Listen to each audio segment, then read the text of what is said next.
Hello everyone. आज हम थोड़ा अलग सम करते हैं। पहले हमने देखे सिर्फ फायर या सिर्फ मरीन के रिलेटेड आपको सम पूछते हैं। उसके बाद हमने कॉम्बिनेशन देखा, फायर और मरीन दोनों एक साथ होते हैं। ओके, आज हम देखते हैं हमारे पास इंफॉर्मेशन क्या होगी, 2 ईयर्स की होगी, 31/3/2010 and 31/3/2011। Sum number 23 fire insurance company का जो सम है वो करेंगे हम।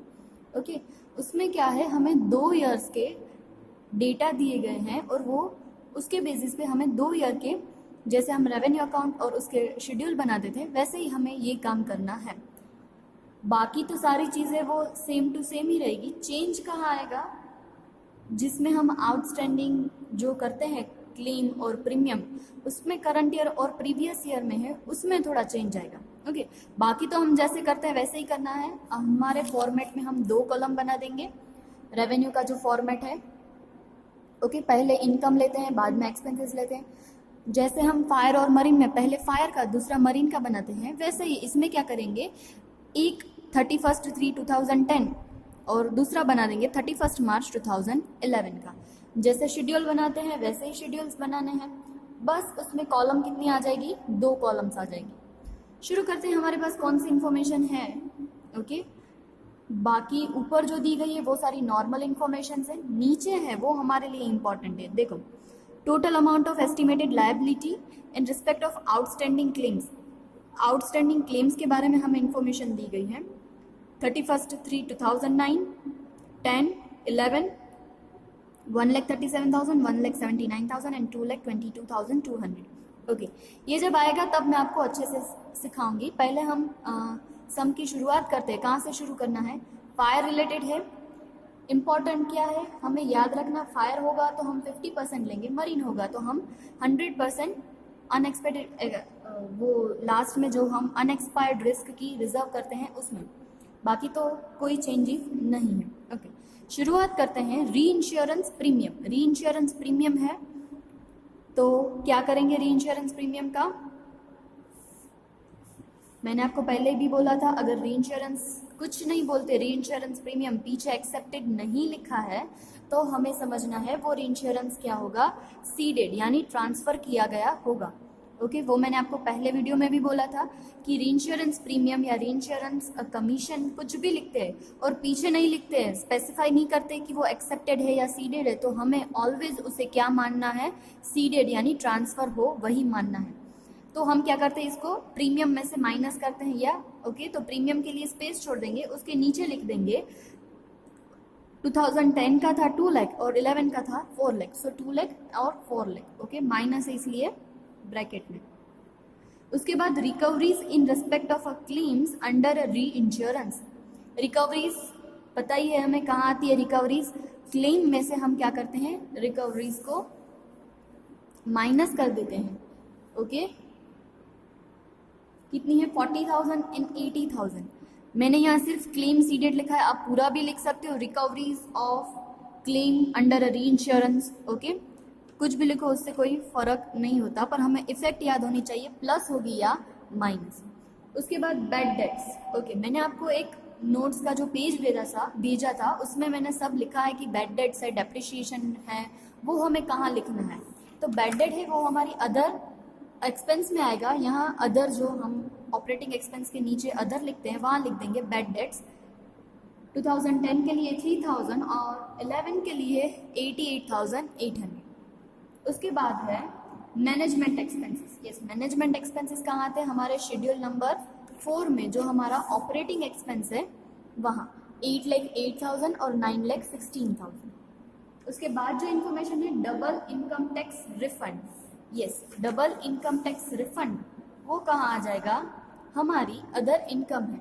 ओके, अगर आपने वो लिस्ट अच्छे से याद कर लिया होगा तो आपको कोई भी सम में कहीं भी दिक्कत नहीं आएगी। ओके, तो अदर इनकम में हम लिखेंगे इनकम टैक्स रिफंड 56,000 एंड 28,000, वो हमारी रिफंड यानी हमें इनकम हुई है तो अदर इनकम में आ जाएगा। उसके बाद है loss on sale of old furniture. ऐसे असेट्स के रिलेटेड कोई भी लॉस होती है तो वो हम कहाँ लिखते हैं, अदर एक्सपेंस में, loss on furniture. First year में नहीं है 2000 यानी 2010 में नहीं है, सिर्फ 11 में है 8,000। उसके बाद profit on sale of motor car, जैसे हमने सेल किया और लॉस हुई तो हमने कहाँ लिखा, अदर एक्सपेंस में लिखा। वैसे ही हमने सेल किया और हमें प्रॉफिट मिला तो वो हमारी अदर इनकम है। प्रॉफिट ऑन मोटर कार 24,000 और डैश। अदर्स में क्यों लिखते हैं, क्योंकि वो हमारी हम हर साल मोटर नहीं बेचते और हर साल हम फर्नीचर नहीं बेचते, ताकि ये हर साल हमें प्रॉफिट और लॉस हो ऐसा जरूरी नहीं है, इसलिए हम उनको अदर में अलग से लिखते हैं। उसके बाद है depreciation on furniture, car etcetera, कोई भी फिक्स असेट का डेप्रिसिएशन हो वो हमारा क्या है, अदर एक्सपेंस है। तो हम लिख देंगे डेप्रिसिएशन 2010 के लिए 51,000 और 11 के लिए है 63,000। उसके बाद की जो इन्फॉर्मेशन है वो है claims under the policies paid during the year, मतलब इस साल में हमने जितने भी क्लेम्स पेमेंट किए तो वो हमारा आता है शेड्यूल नंबर 2 में, क्लेम्स में, क्लेम पेड। फर्स्ट हम वही लिखते हैं 3,40,000 एंड 6,49,000। उसके बाद है commission on reinsurance seeded. Okay, इसका मतलब क्या होता है, कमीशन शेड्यूल नंबर 3 में पहले हम कमीशन लिखते हैं, उसमें से जो सीडेड का कमीशन है वो माइनस करते हैं, 1,68,000 और 96,000। और commission on reinsurance accepted है वो हम ऐड कर देंगे 70,000 और 1 लाख। ओके, उसके बाद है कमीशन ऑन डायरेक्ट बिजनेस, यानी हमारे बिजनेस का जो कमीशन है वो हम पहले लिखते हैं कमीशन 90,000 एंड 1,20,000। ओके, उसमें से सीडेड माइनस और एक्सेप्टेड है वो प्लस कर देंगे। उसके बाद है प्रीमियम्स।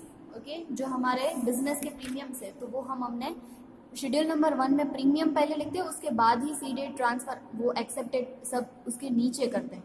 सो प्रीमियम लिख देंगे 20 लाख एंड 24 लाख। ओके, इसमें तो कोई चेंज नहीं है, आपको सिर्फ इंफॉर्मेशन है वो अलग अलग जगह पे रखनी है उसके रूल्स के हिसाब से, ठीक है।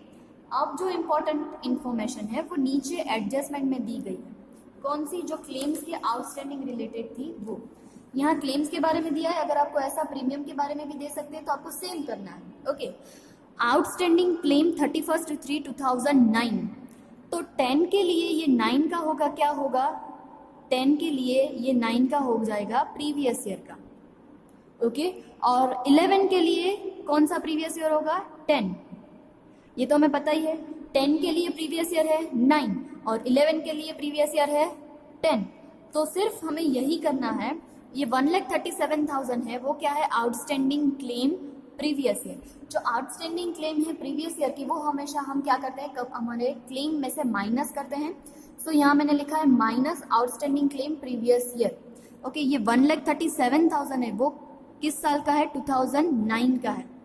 ओके, और जो हमने यहाँ 11 में 1,79,000 लिखा है वो क्या है, 2010 का है, क्योंकि 10 के लिए 9 प्रीवियस ईयर है और 11 के लिए 10 प्रीवियस ईयर है। ओके, समझ में आया। ये थोड़ा आपको याद रखना है, ये और करंट ईयर के बारे में जो इन्फॉर्मेशन है वो। अब करंट ईयर की लेते हैं। करंट ईयर में क्या होगा, 10 है खुद का है तो इसके लिए 10 का खुद ही क्या हो जाएगा, करंट ईयर, और 11 के लिए खुद का क्या हो जाएगा, करंट ईयर। ओके, तो यहाँ हमने लिखा है 1,79,000 जो करंट ईयर है वो क्या है, 2010 का ही है, कोई अलग नहीं है। और 11 के लिए करंट ईयर खुद है 2011। सारी इंफॉर्मेशन है, हमें सिर्फ अच्छे से उसको लिखनी है।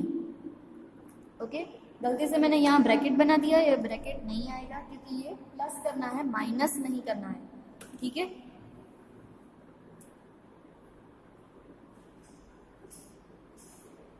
फिर से मैं रिपीट कर देती हूँ, आपको याद रखना है, सिर्फ कोई बहुत बड़ी चीज नहीं है, सिर्फ हमें याद रखना है कि प्रीवियस ईयर जो हम माइनस करते हैं तो 10 के लिए प्रीवियस ईयर होगा 2009 जो हमारे पास इंफॉर्मेशन है, और 11 के लिए प्रीवियस ईयर होगा 2010। और सिमिलरली करंट ईयर के लिए जो करते हैं, करंट ईयर के लिए क्या हो जाएगा, 2010 का जो दिया है वो करंट ईयर का ही है। ओके, और 2011 का है वो भी क्या है, करंट ईयर का ही है। आई होप ये समझ में आ गया होगा। ये क्लेम के बारे में दिया है, ऐसा ही आपको प्रीमियम के बारे में भी दे सकते हैं, कमीशन के बारे में भी दे सकते हैं। ओके, किसी में भी बारे में दे, आपको यही मेथड यूज करनी होगी। ये हो गया। उसके बाद जो दूसरा एडजस्टमेंट है इंपॉर्टेंट, ये सब में यही है। ओके, दूसरी इंफॉर्मेशन ये दी है, reserve for unexpired risk as at 33/2009। 9 की जो क्लोजिंग दी है 12,80,000 एंड एडिशनल रिजर्व है 1,28,000। बाकी कोई इन्फॉर्मेशन नहीं दी है तो वो हमें पता ही है क्या करते हैं, 2009 की है वो हमारे लिए क्या हो जाएगी, ओपनिंग हो जाएगी। ये क्या है, 2009 की क्लोजिंग है, वो हमें पता है 2009 की क्लोजिंग 2010 के लिए क्या हो जाती है, ओपनिंग हो जाती है। तो हमारे पास जो इन्फॉर्मेशन है वो ओपनिंग में हम लिख लेंगे 12,80,000 और 1,28,000। अब हमें बाकी की जो है रिजर्व्स वो खुद फाइंड करनी होगी। ये इंपॉर्टेंट पॉइंट है और क्लेम वाला पॉइंट था वो इंपॉर्टेंट था। ओके, ये मैंने क्या लिखा है आपको समझ में आ गया होगा। 2009 की जो क्लोजिंग दी है वो 2010 के लिए क्या हो जाती है, ओपनिंग बैलेंस हो जाती है। ओके, और ये विन इंश्योरेंस कंपनी है, फायर के रिलेटेड है, तो अब हमें सारी जो रिजर्व्स क्रिएट करनी होगी वो कहाँ से करेंगे, फायर को ध्यान में रख के करेंगे। फायर के लिए अनएक्सपेक्टेड रिस्क रिजर्व कितनी है, 50% है, वो भी किसका, नेट प्रीमियम का। ये जो यहाँ नेट प्रीमियम हमें मिलता है उसका हम 50% करते हैं। ओके, सो 2010 के लिए तो ओपनिंग हमारे पास थी। अब क्लोजिंग फाइंड करते हैं। क्लोजिंग कैसे फाइंड करेंगे, पहले हम ये अपना प्रीमियम का जो है वो 20 लाख में से 2 लाख माइनस किया तो आंसर आया 18 लाख, और यहाँ 24 लाख में से 4 लाख माइनस किया तो 20 लाख। पहले हम सिर्फ 2010 के लिए ही करते हैं, 11 को बाद में देखेंगे, पहले 10 के लिए। 10 के लिए ओपनिंग हमारे पास दी गई है, कैसे, 2009 की क्लोजिंग है, 9 की क्लोजिंग हमारे लिए क्या हो जाती है, ओपनिंग हो जाती है। अब क्लोजिंग कैसे फाइंड करना है, 50% क्योंकि फायर है।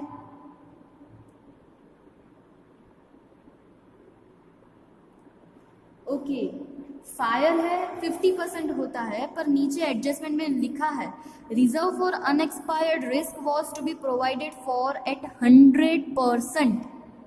Okay, and additional reserve at 10%। मैं रिपीट कर रही हूँ, फायर में अगर कोई इन्फॉर्मेशन नहीं दी होती तो हम 50% ही काउंट करते हैं, पर यहाँ उन्होंने एडजस्टमेंट में लिखा ही है कि 100% करना है, तो फिर हम अपने हिसाब से 50 नहीं करेंगे, जो इन्फॉर्मेशन है वही करेंगे 100%।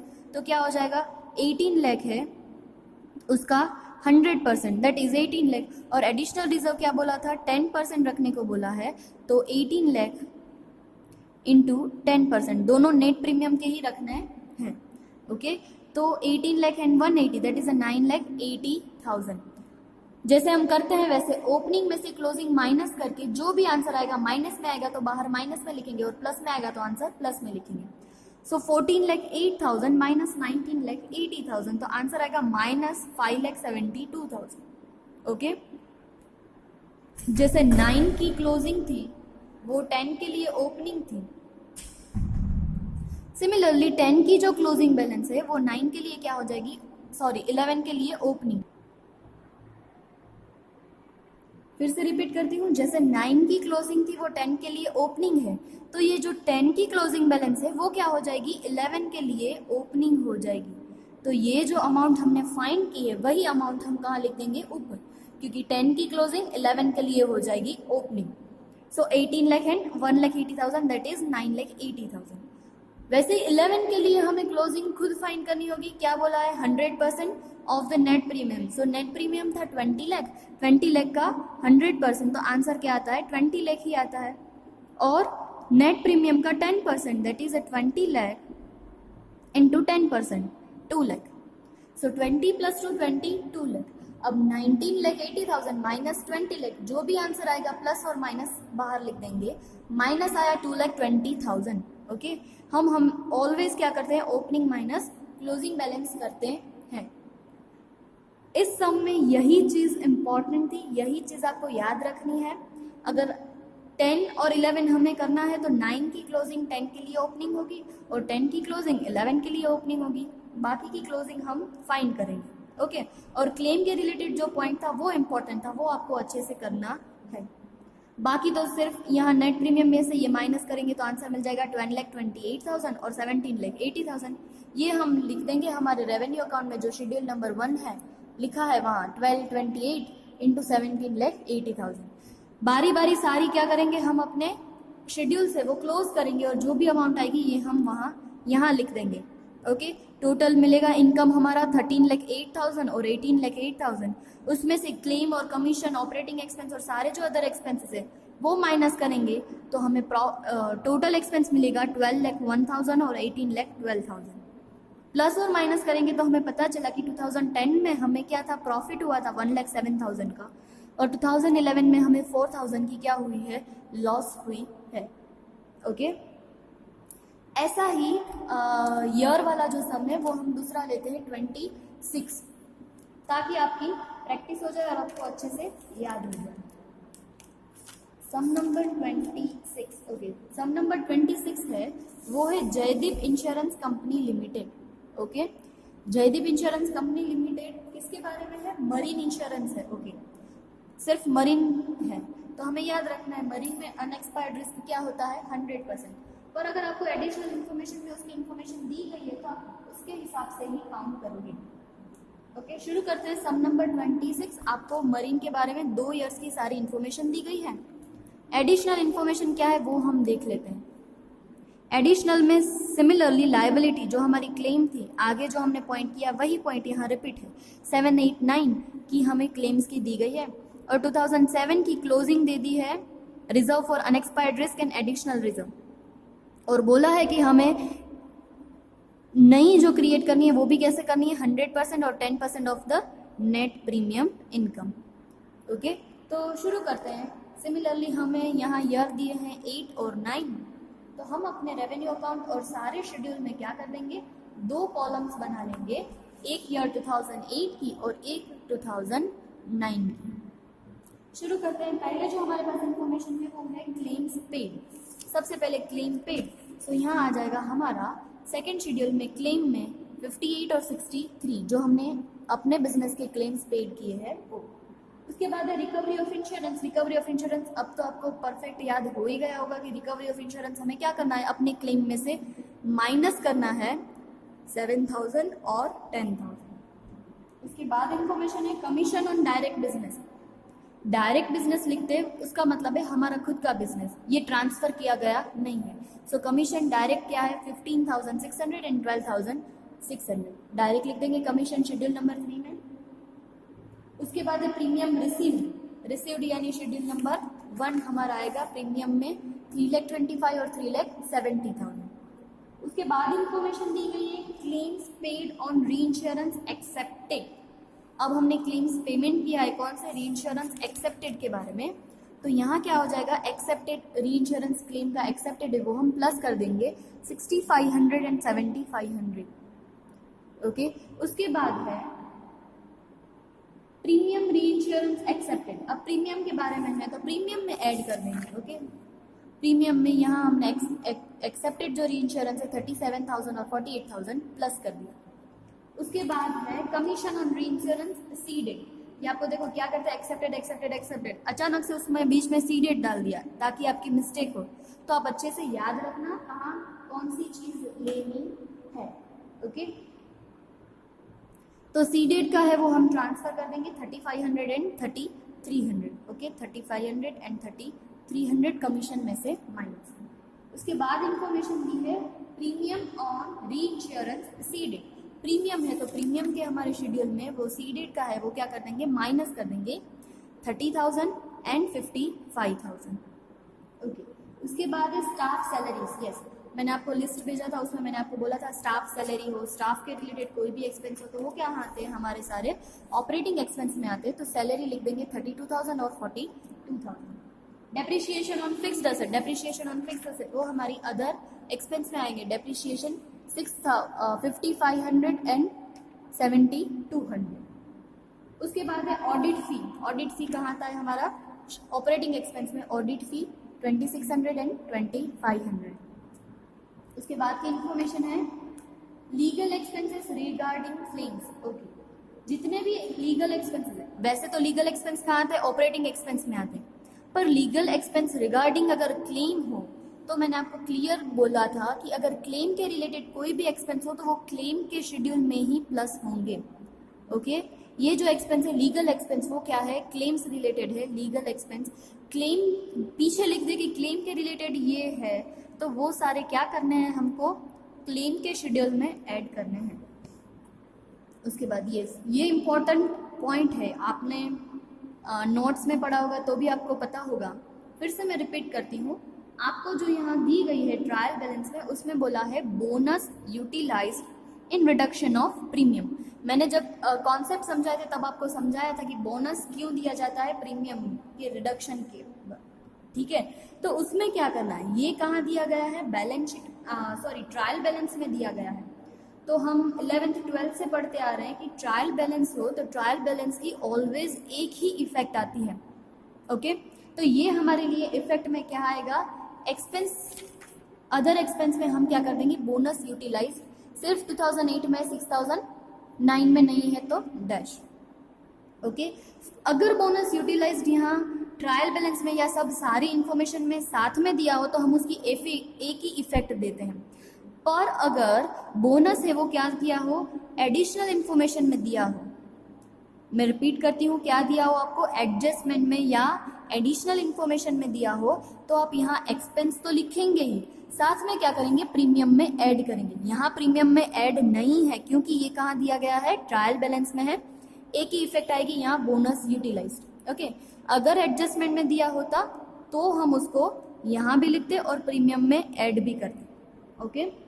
Then after stationery in printing, operating expense है हमारा, तो ऑपरेटिंग एक्सपेंस के शेड्यूल में लिखेंगे स्टेशनरी 5300 एंड 6800। उसके बाद है एडमिनिस्ट्रेटिव एक्सपेंसेस, तो वो भी ऑपरेटिंग में आएंगे, एडमिनिस्ट्रेटिव एक्सपेंसेस 36,000 और 30,000। उसके बाद profit on sale of motor car, motor car को सेल करके जो प्रॉफिट मिला है वो हमारा क्या होगा, इनकम। तो यहाँ हम लिख देंगे प्रॉफिट ऑन मोटर 4800 एंड 2009 में तो कुछ नहीं है तो डैश। उसके बाद loss on sale of furniture, furniture में लॉस हुआ है तो लॉस ऑफ फर्नीचर 8 में नहीं है तो डैश, 9 में है 6000, ओके। ये चीज़ें खत्म हो गई। अब इम्पॉर्टेंट पॉइंट आता है क्लेम्स के रिलेटेड, जो हमने आगे किया वही हमें यहाँ करना है, ओके। क्लेम्स के बारे में हमारे पास इंफॉर्मेशन है 2007, 8 और 9। तो हमें पता है, पहले हम प्रीवियस ईयर माइनस करते हैं, प्रीवियस ईयर माइनस 2008 के लिए प्रीवियस ईयर कौन सा होगा, 2007, जो 7 की आउटस्टैंडिंग है वो हम यहाँ माइनस कर देंगे, और 9 के लिए कौन सा होगा, 2008, ओके। तो इन्फॉर्मेशन दी है, 2007 के है 17,000 और 8 के लिए है 20,000, तो हम माइनस कर दिए, प्रीवियस ईयर है इसलिए। अब आउटस्टैंडिंग करंट ईयर का है, करंट ईयर का हमें पता है 8 के लिए 8 का खुद का करंट ईयर है, ओके। तो 8 का जो 20,000 है वही लेंगे, और 9 के लिए 9 का खुद का है तो 9 का जो है 15,000 वो लेंगे, ओके। समझ में आ गया होगा आपको, ये इंपॉर्टेंट है, ये आ गया तो बस आगे कुछ और नहीं है। उसके बाद ये खत्म हो गया। अब इम्पॉर्टेंट पॉइंट है वो हमारा रिजर्व का।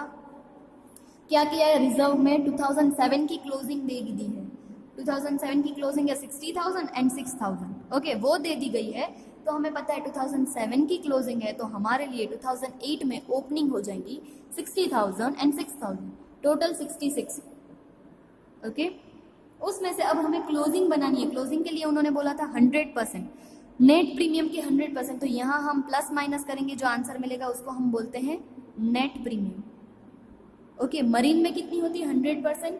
उन्होंने खुद भी बोला है कि 100% ही रखनी है, अगर नहीं बोलते तो भी हमें पता है मरीन के लिए हम कितना रखते हैं, 100% of net premium, that is 3,32,000 है उसका 100%, तो क्या होगा 3,32,000, और 3,32,000 के एडिशनल हम रखते हैं 10%, तो हो जाएगा 33,200, ओके।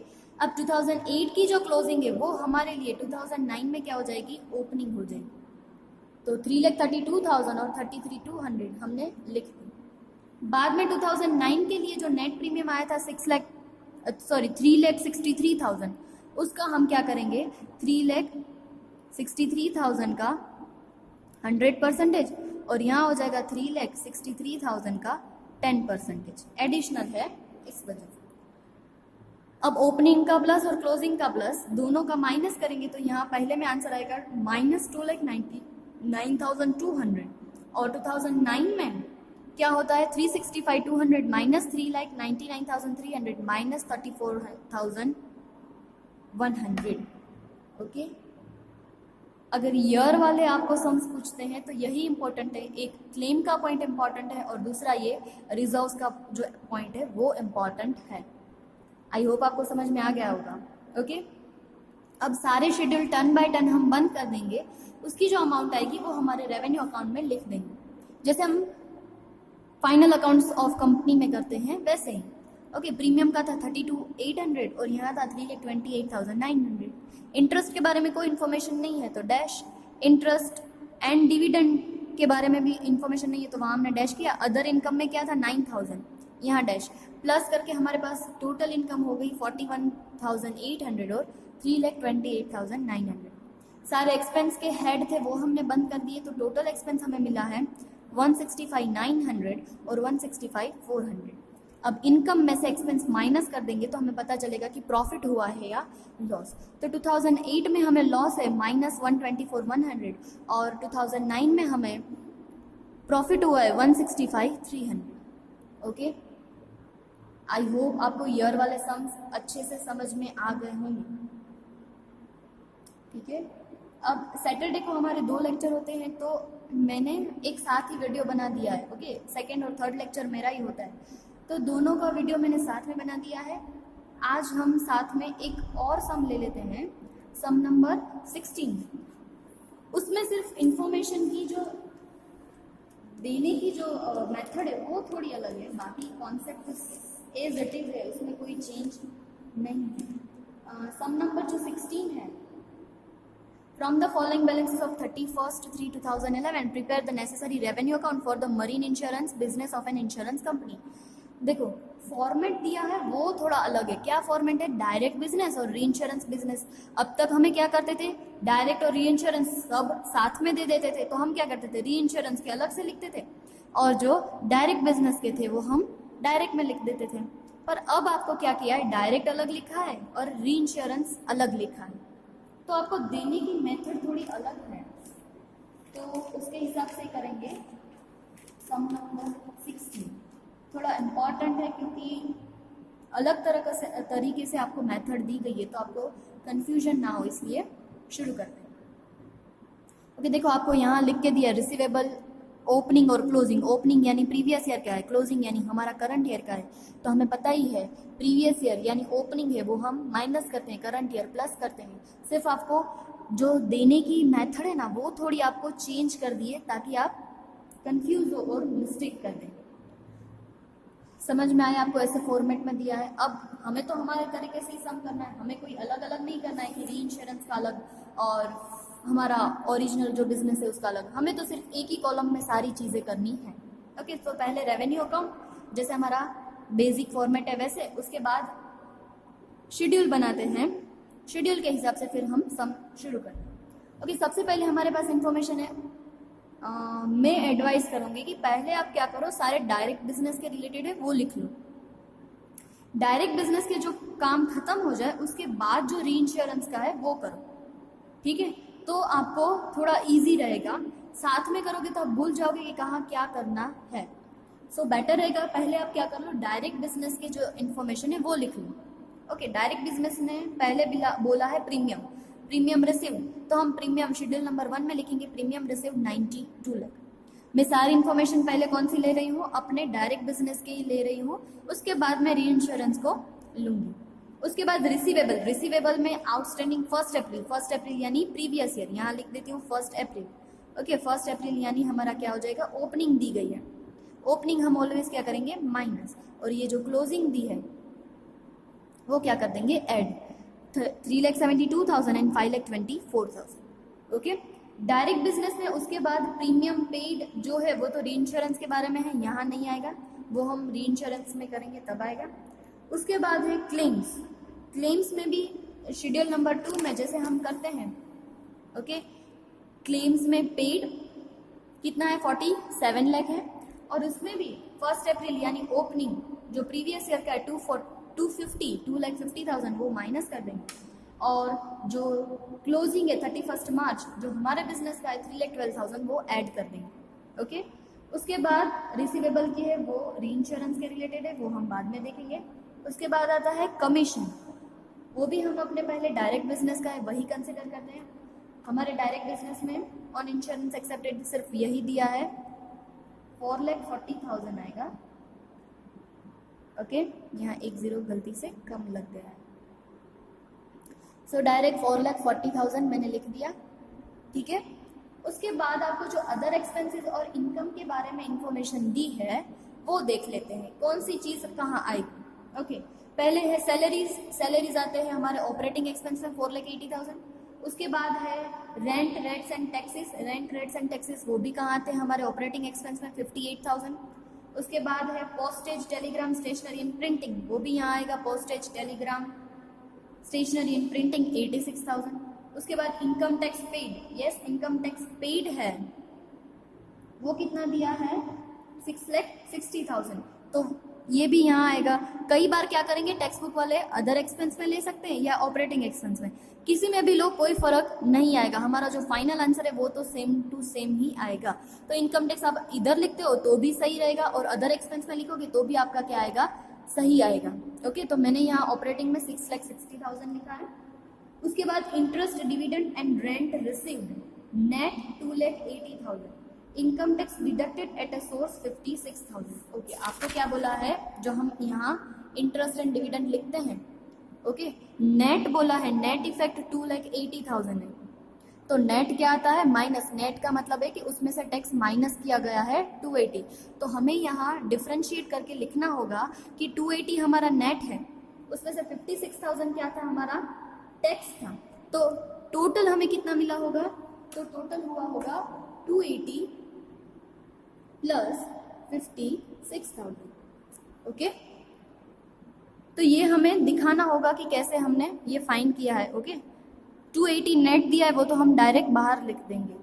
उसके बाद है legal expenses including 36,000 incurred for the settlement of claims. अब हमें पता ही है लीगल एक्सपेंस हम कहाँ लिखते हैं, ऑपरेटिंग एक्सपेंस में लिखते हैं, यस पर उसमें से 80,000 टोटल है, उसमें से 36,000 है वो क्या है, क्लेम के रिलेटेड है। तो मैंने आपको आगे भी बोला था क्लेम के रिलेटेड कोई भी एक्सपेंस हो तो वो कहा जाएगा क्लेम के अकाउंट में जाएगा, शेड्यूल में जाएगा लीगल एक्सपेंस 36,000। ओके ये जो सारी अदर इंफॉर्मेशन थी वो खत्म हो गई। उसके बाद अनएक्सपायर्ड रिस्क के बारे में बोला है, ओके वो लास्ट में देखेंगे। अब हम री इंश्योरेंस वाला देख लेते हैं कि री इंश्योरेंस में क्या करना है। री इंश्योरेंस बिजनेस में भी ओके री इंश्योरेंस बिजनेस का जो प्रीमियम वाला पार्ट है वो आपको यहाँ अलग से काउंट करना होगा, क्योंकि उसमें एक्सेप्टेड और पेड दोनों अलग अलग दिए गए हैं। आप अगर ध्यान से देखें प्रीमियम के री इंश्योरेंस के बाजू में जो री इंश्योरेंस के नीचे सारी इंफॉर्मेशन है वो देखो, रिसीव्ड है, रिसीव्ड में भी क्या है आउटस्टैंडिंग है, और जो पेड किया है, पेड यानी हमने जो ट्रांसफर किया है उसमें भी आउटस्टैंडिंग की इंफॉर्मेशन है। तो हम क्या करेंगे उसकी नेट इफेक्ट फाइंड कर लेंगे। ओके प्रीमियम जो हमने इंश्योरेंस एक्सेप्ट किया है रिसीवेबल है, यानी एक्सेप्टेड बिजनेस का कितना है टोटल 14,40,000। अब प्रीवियस ईयर का होता है और करंट ईयर का प्लस होता है। अब तक क्या करते थे, हमें सब में ये नेट अमाउंट ही दे देते थे, हमें कोई प्लस माइनस करने की ज़रूरत नहीं होती थी। पर ये सम करवाने का मेन रीज़न यही है क्योंकि आपको री इंश्योरेंस के बिजनेस में जो प्रीमियम का पॉइंट है वो इम्पॉर्टेंट दिया है। अब तक हमें ये अमाउंट मिलती थी तो हम क्या करते थे डायरेक्ट लिख देते थे premium on reinsurance accepted और premium on reinsurance ceded. पर अब ये हमें फाइंड करनी है क्योंकि हमारे पास इसकी ओपनिंग और क्लोजिंग यानी प्रीवियस ईयर और करंट ईयर दोनों है, तो उसमें कोई अलग नहीं है। हमें पता ही है प्रीवियस ईयर का माइनस करना है, करंट ईयर का प्लस करना है। सो री इंश्योरेंस प्रीमियम का जो एक्सेप्टेड है वो कैसे मिलेगा 14,40,000, उसमें से 54,000 जो प्रीवियस ईयर का है ओपनिंग है वो माइनस और करंट ईयर का जो क्लोजिंग है वो प्लस। सो आंसर आ जाएगा 14,37,000। अब हम हमारे शेड्यूल नंबर 1 में ये लिखेंगे 14,37,000। आपको यहाँ पीछे कैलकुलेशन करनी होगी और यहाँ नोट के नंबर भी दे देना, नोट नंबर 1 और ये नोट नंबर 2। अब आप एक्सेप्टेड मिल गया आपको, तो यहाँ हमें पता है री इंश्योरेंस प्रीमियम एक्सेप्टेड हम लिखते हैं और ये हमने अमाउंट कहीं से भी देख के नहीं लिखी है, नोट नंबर 1 में कैलकुलेशन करके ही लिखी है। तो आप यहाँ लिखोगे 14,37,000। ये अमाउंट कहाँ से आई, सो नोट नंबर 1 में से आई। ओके और अगर आपको नोट 1 अलग से नहीं बनाना है तो प्रीमियम एक्सेप्टेड यहाँ अंदर एक छोटी सी कॉलम बना के आप यहाँ भी कर सकते हो, पर वहाँ आपको कंफ्यूजन हो इसलिए अच्छा है आप क्या बना दो नोट अलग से बना दो। ये था एक्सेप्टेड के बारे में। सिमिलरली हम करेंगे पेड यानी सीडेड के बारे में। ओके तो टोटल री इंश्योरेंस प्रीमियम पेड कितना है 9,20,000। उसमें से प्रीवियस ईयर जो ओपनिंग है वो हम क्या करेंगे माइनस करेंगे और जो क्लोजिंग है वो प्लस करेंगे। तो फाइनल आंसर हमें मिलेगा 9,56,750। ये हम क्या करेंगे, री इंश्योरेंस ट्रांसफर सीडेड है, प्रीमियम सीडेड। ये भी कहाँ से आया, हमने जो नोट नंबर 2 लिखी थी उसमें से आया है, कहीं से देख के नहीं लिखा है। ओके, ये दो इम्पॉर्टेंट चीज़ है। मैं आपको नोट फिर से दिखाती हूँ, अगर आपको अच्छे से नहीं दिखी है तो आप अच्छे से देख के लिख लो। ओके, एक्सेप्टेड है, उसमें आउटस्टैंडिंग प्रीवियस ईयर का माइनस और करंट ईयर का प्लस। सिमिलरली जो हमने री इंश्योरेंस पेड किया है, ट्रांसफर किया है, उसका ओपनिंग माइनस और क्लोजिंग प्लस, ये अमाउंट हमने डायरेक्ट अपने शेड्यूल में लिखी है। ओके, आगे आते हैं तो उसमें भी क्लेम्स के बारे में दिया है। ओके, क्लेम्स के बारे में भी पेड और रिसीव्ड ऐसे दिया गया है। तो सिमिलरली हम भी क्लेम्स के बारे में यही करेंगे, जैसे हमने प्रीमियम के बारे में किया वैसे ही हम करेंगे क्लेम्स के बारे में। उसमें लिख देंगे नोट नंबर 3। ओके, री इंश्योरेंस एक्सेप्टेड, पहले जो वाला है वो एक्सेप्टेड नहीं है, पेड है। ओके, यहाँ है क्लेम्स पेबल, पेड जो हमने किया है वो है। तो 6 लाख, उसमें से जो ओपनिंग है प्रीवियस ईयर की वो माइनस और क्लोजिंग है वो हम क्या कर देंगे, प्लस कर देंगे। तो आंसर आ जाएगा 6,09,000। ओके, पेड को दूसरा नाम देते हैं एक्सेप्टेड, इसलिए मैंने ब्रैकेट में दोनों लिखे हैं। आपको अगर पेड बोलते हैं तो पेड का मतलब क्या है, ये हमने री इंश्योरेंस क्या किया है, एक्सेप्ट किया है। ओके, और नीचे जो है रिसीवेबल वो हमारा क्या है, सीडेड यानी ट्रांसफर का है। सो 2,55,000, उसमें से आउटस्टैंडिंग प्रीवियस ईयर का माइनस और करंट ईयर का प्लस करेंगे तो हमें आंसर मिल जाएगा 6,09,000। ये हम हमारे शेड्यूल में लिखेंगे और 2,65,500 यहाँ लिख देंगे हमारे शेड्यूल नंबर 2 में। क्लेम में री इंश्योरेंस क्लेम एक्सेप्टेड, एक्सेप्टेड यानी हमने क्या किया है, इतना पेमेंट किया है, क्योंकि एक्सेप्ट करेंगे तो ही हम पेमेंट करेंगे ना। क्योंकि दूसरी कंपनी ने हमें ऐसा बोला था कि आप हमारा जो इंश्योरेंस है आधा आप ले लो, तो वो अगर क्लेम होगा तो हम क्या करेंगे, पेड करेंगे। तो पेड यानी यहाँ हो जाएगा एक्सेप्टेड, वो प्लस करेंगे, और जो रिसीव्ड है क्योंकि दूसरी कंपनी हमें इतना क्लेम देगी, हमारा एक्सपेंस नहीं होगा, तो वो हो जाएगा 265,500, उसको रिसीव्ड बोलते हैं। इनकम और एक्सपेंस में कंफ्यूज मत होना, इनकम में एक्सेप्टेड को एक्सेप्टेड ही बोलते हैं और सीडेड यानी पेड को पेड ही बोलते हैं। पर यहाँ क्या हो जाएगा, डिफरेंट हो जाएगा एक्सपेंस में। जो पेड है वो हमारा क्या है, एक्सेप्टेड, क्योंकि हमने रिस्क एक्सेप्ट किया है, उस वजह से हमें अगर क्लेम होगा तो पेमेंट करना पड़ेगा, तो ये पेड। और ये सीडेड यानी हमने अपना रिस्क दूसरों को दे दिया है, तो अब क्लेम होगा तो हम दूसरों के पास से वो अमाउंट लेंगे, तो वो होगा रिसीव। ओके, अगर ये पॉइंट आपको समझ में ना आए तो प्लीज ग्रुप में मैसेज करना, क्योंकि ये ही आपके लिए इम्पॉर्टेंट है।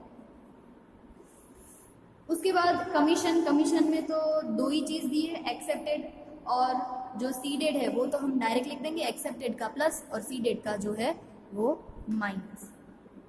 ओके, सारी जो इन्फॉर्मेशन थी वो हमने लिख ली है। री इंश्योरेंस के बिजनेस में प्रीमियम और क्लेम की जो इन्फॉर्मेशन है वो बहुत इंपॉर्टेंट है, आप फिर से एक बार देखना, अगर ना समझ में आए तो पूछ लेना। अब लास्ट में अब रिजर्व के बारे में बोला है वो कर लेते हैं। हमारे पास ओपनिंग रिजर्व दे दी गई है 70 लाख एंड 6,90,000, 76,90,000 है। एक मिनट, यहाँ देखो अच्छे से पढ़ना, ये बहुत अच्छी तरीके से उन्होंने हम डेफिनेटली इसमें मिस्टेक कर दे। देखो, balance of a fund for unexpired risk on 1 April 2010 was 76,90,000 including additional reserve 690। उसका मतलब 7690 में 690 ऑलरेडी इंक्लूडेड है। ओके, तो हमें यहाँ अच्छे से लिखना होगा कि जो रिजर्व रिस्क है वो क्या होगी, 76,90,000 में से जो हमारी 6,90,000 ऑलरेडी उसमें इंक्लूडेड है वो माइनस कर देंगे, ताकि रिस्क की कितनी होगी 70 लाख और एडिशनल की होगी 6,90,000, टोटल होगा 76,90,000। हर बार ये दोनों अलग अलग देते हैं तो हमारी क्या हो जाती है, मेथड हो जाती है कि दोनों अलग देंगे, उसको हमें प्लस करना है, पर यहाँ आपको प्लस करके आंसर दे दिया है और आपको ये अलग अलग लिखना होगा।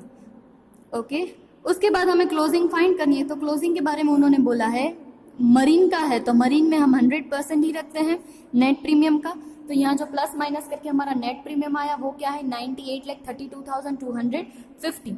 तो उसका 100% कंप्लीट ले लेंगे 98,32,250 और एडिशनल हमें बोला है 5% ही रखना है 5% of net premium 5% of net premium यानी 98,32,250 इंटू 5%। ओके तो ये प्लस करेंगे तो क्लोजिंग मिल जाएगी। अब ओपनिंग में से क्लोजिंग होगी 1,03,23,863 माइनस करेंगे तो आंसर मिलेगा हमें -26,33,363। ये हमारा नेट प्रीमियम है उसमें से माइनस कर देंगे तो ये प्रीमियम हमारा रिसीवेबल हो जाएगा। ओके ये इंपॉर्टेंट पॉइंट है। ये हम जो प्रीमियम का शेड्यूल है नंबर 1 यहाँ लिखेंगे, उसमें अब इंटरेस्ट की इनकम थी वो भी हमने प्लस करके टोटल हमारी इनकम हो गई 78,387। उसके बाद सारे एक्सपेंस के जो हेड है वो हम क्लोज कर देंगे तो आंसर मिल जाएगा। टोटल एक्सपेंस है हमारा 69,08,500। अब इनकम में से एक्सपेंस माइनस करेंगे तो आ जाएगा 5,69,887। ओके क्लियर, समझ में आया। आज हमने 2 टाइप के सम्स किए, एक 2 ईयर के इंफॉर्मेशन दी हो तो कैसे करेंगे और दूसरा ऐसे इंफॉर्मेशन की प्रेजेंटेशन अगर अलग है डायरेक्ट बिजनेस और रीइंश्योरेंस बिजनेस से अलग अलग दिया है तो उसमें प्रीमियम और क्लेम मोस्ट इंपॉर्टेंट पॉइंट है, अच्छे से याद कर लेना। ओके क्लेम में पेड यानी एक्सेप्टेड है, रीइंश्योरेंस हमने एक्सेप्ट किया है और ये रिसीवेबल यानी हमने रीइंश्योरेंस क्या किया है सीडेड यानी ट्रांसफर किया है। ओके ये पॉइंट बहुत इंपॉर्टेंट है, अगर आपको ना समझ में आए तो उसी दिन ग्रुप में मैसेज करना, हम उसको क्लियर कर लेंगे। ओके तो आज हमने 3 सम किए, तीनों के तीनों सम बहुत ही इंपॉर्टेंट है, आप अच्छे से एक बार कर लेना। Okay thank you.